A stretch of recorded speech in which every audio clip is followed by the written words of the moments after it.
لله وحده والصلاة والسلام على رسول الله من لا نبي بعده صدق الله العظيم আল-হাদি উলামা মাশায়েখ ঐক্য পরিষদ সাভার ঢাকা এর আত্মপ্রকাশ উপলক্ষে উপস্থিতি ও দোয়া অনুষ্ঠানের সম্মানিত সভাপতি উপস্থিত আছেন আমাদের অত্র মহল্লার এবং আমাদের অত্র এলাকার অত্যন্ত সুপরিচিত মুখ কৃষিবিদ জনাব আবু আদনান সেলিম সহ বিভিন্ন মসজিদের আইমাই মাসাজিদ উলামায়ে কেরাম এলাকার মুরব্বিয়ানে কেরাম এবং ছাত্ররা আসসালামু আলাইকুম ওয়া রাহমাতুল্লাহি ওয়া বারাকাতুহু। আসলে আমাকে গঠনতন্ত্রের উপর কথা বলতে বলা হয়েছে। গঠনতন্ত্রের উপর ওভাবে কথা না, শুধু গঠনতন্ত্রটা সংক্ষেপে আপনাদের সামনে আমরা পাঠ করব। কারণ হলো প্রত্যেকটা জিনিসেরই একটা পরিস্থিতি লাগে এবং প্রত্যেকটা জিনিসেরই একটা ব্যবহার বিধি লাগে। দেশ পরিচালনার জন্য যেরকম সংবিধান লাগে, একটা সংগঠন পরিচালনার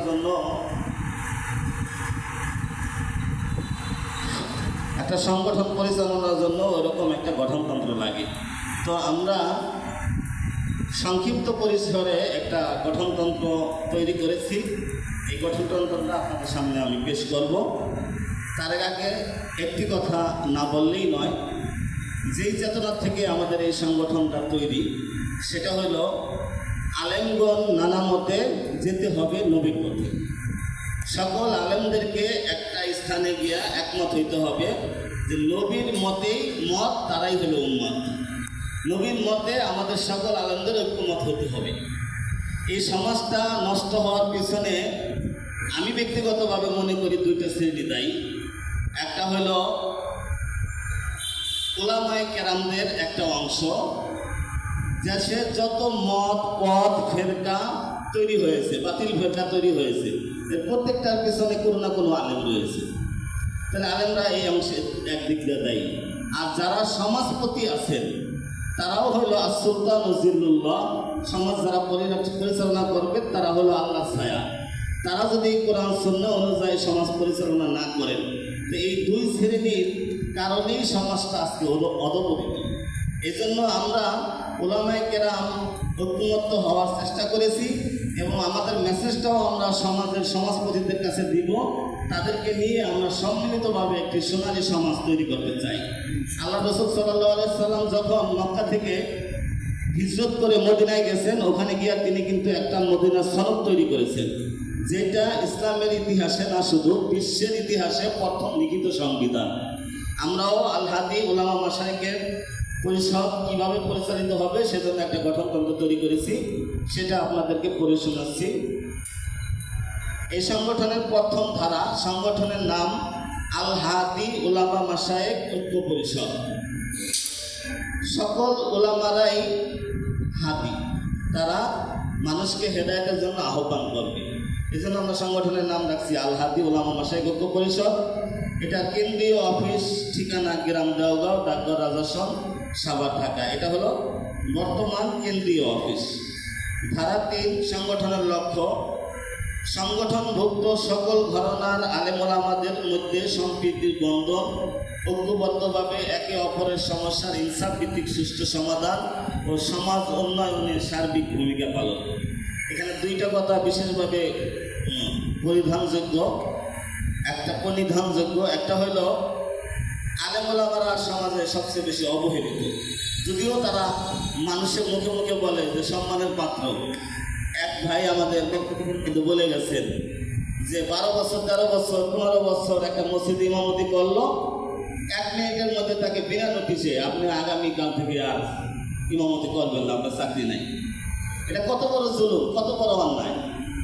আপনি তাকে নোটিশ করবেন, তাকে কোনো ভুল থাকলে সংশোধন করার চেষ্টা করবেন, কি কারণে আপনি তাকে বিদায় দিচ্ছেন? এবং বিদায়টা তো সম্মানজনকভাবে হতে হবে। সেই জিনিসটা আমাদের সমাজে নাই। আমরা চাচ্ছি ওলামাদের যে অধিকার, সেই অধিকারের জন্য যারা সমাজপতি আছে তাদের সাথে ইনসাফ ভিত্তিকভাবে কীভাবে আলেমদের সমস্যার সমাধান করা যায় সেই ব্যাপারে এই সংগঠন কাজ করবে। 2 নম্বর হলো সমাজের সার্বিক উন্নয়নের জন্য কাজ করবে। সংগঠনের 4 নম্বর ধারা হলো সংগঠনের উদ্দেশ্য দায়ী ভূমিকা পালন করে আল্লাহর সন্তুষ্টি, দুনিয়া ও আখেরাতের মুক্তি আমাদের লক্ষ্য। অন্য কোনো লক্ষ্য নাই, আমাদের পকেট ভারী করার কোনো উদ্দেশ্য নাই। আমাদের একমাত্র উদ্দেশ্য হলো দুনিয়ার শান্তি এবং পরকালের মুক্তি। ধারা 5 সংগঠনের ব্যাপ্তি। প্রথমত দেওগাঁও এলাকা, তৎসংলগ্ন চাপাই, রাজাসর। সময়ের ব্যবধানে গোটা সাভার অঞ্চলে আমরা সংগঠনকে ছড়িয়ে দিতে চাই। ধারা 6 কর্মনীতি। সংগঠন পরিচালনায় সিদ্ধান্ত গ্রহণের ক্ষেত্রে এই সংগঠন কোরআন, সুন্নাহ এবং ইজমা কিয়াসের অনুসরণ করবে। ইসলামের যে 4টি দলিলের 4টি জিনিস আছে, কোরআন, সুন্নাহ, ইজমা এবং কিয়াস, এই 4টার অনুসরণই করবে। ধারা 7 কর্মসূচি।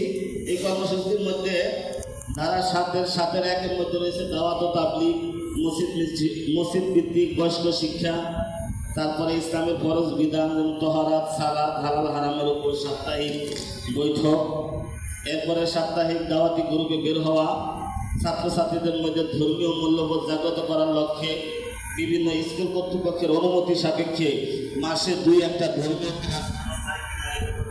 কথা বলা, কৃতি ছাত্রছাত্রীদের মধ্যে ছাত্রছাত্রীদেরকে সাংগঠনিক কর্তৃক সম্বোধনা দেওয়া, পরীক্ষার্থীদের জন্য দোয়া, নতুন ফারেক, হাফেজ ও আলেমদের সম্বোধনা দেওয়া, যুবক, বয়স্ক ও মহিলাদের ভিতরে শ্রেণীভিত্তিক সংগঠন কর্তৃক মনোনীত ব্যক্তিদের মাধ্যমে ট্রেনিং প্রোগ্রাম, গরিব ও মেধাবী ছাত্রদের জন্য শিক্ষাবৃত্তি চালুকরণ, মসজিদ ভিত্তিক প্রাত্যহিক মক্তব চালু রাখার ব্যবস্থা করা। সমাজসেবার মধ্যে আমরা গরিব, দুস্থ, অসহায়, বিধবা, কর্মে অক্ষম ব্যক্তিদের জন্য সাহায্যের হাত বাড়িয়ে দিব। সমাজ থেকে অন্যায়, অবিচার, অত্যাচার, শিরিক, নাচ, গান ইত্যাদি সমাজ বিরোধী কাজ ঐক্যবদ্ধভাবে ভূমিকা রেখে তা রোধ করার চেষ্টা করব। সামাজিক ন্যায় বিচার নিশ্চিতকরণে সাংগঠনিকভাবে আমরা পদক্ষেপ গ্রহণ করব। বিভিন্ন দুর্যোগ ও মানবিক বিপর্যয়ে মানবতার সেবা